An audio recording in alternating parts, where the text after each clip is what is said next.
घेतलंस ना सगळं?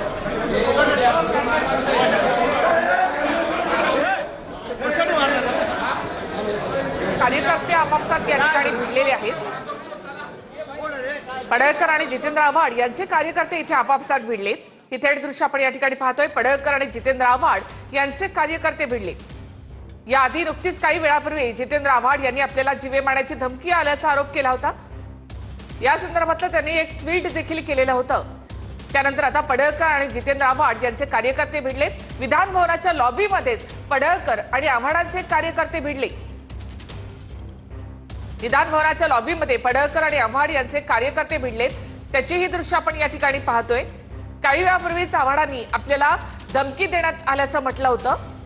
या संदर्भात त्यांनी ट्विट देखील केलं होतं। धमकीचा जो मेसेज आहे तो देखील त्यांनी ट्विट केलेला होता। त्यानंतर काल आव्हाड आणि पडळकर यांच्यामध्ये पुन्हा एकदा वाद झाला होता।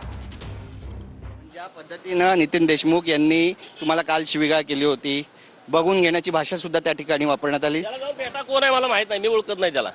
थेट आता वाद पेटला असं म्हणावं राष्ट्रवादी आणि भाजप आमने सामने। मला माहितच नाही ते कोण आहे, मी बघितलं नाही त्याला। जितेंद्र आव्हाड यांनी तुमचं मंगळसूत्र चोर असा उल्लेख केला होता, यानंतर हे सगळं प्रकरण पेटलं असं म्हणलं। तुम्ही आता काय मला प्रश्न विचारताय, मी याच्यावर काय बोलणार? तिथं मी निघालो होतो, तिथं तो विषय झालाय, तुम्ही बघा जाऊन।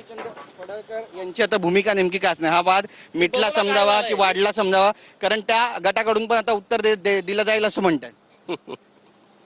नेमकी भूमिका काय गोपीचंद? मी निघालो, परत येतो। उत्तर दिलं जाईल तुमच्याकडे। तर आव्हाड आणि पडळकर यांचे कार्यकर्ते विधान भवनाच्या लॉबीमध्येच या ठिकाणी भिडले। कार्यकर्त्यांमध्ये अक्षरशः हाणामारी इथे झालेली आहे। विधान भवनाच्या लॉबीमध्ये हा सगळा प्रकार घडलेला आहे।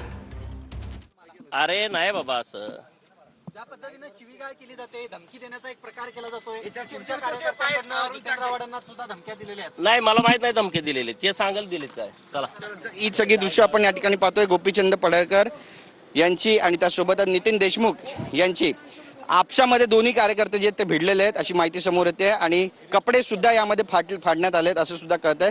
त्यामुळे आता नेमकं काय घडणार आहे, हे प्रकरण आणखी जास्त पेटणार आहे का, पाहणं महत्त्वाचं ठरणार आहे।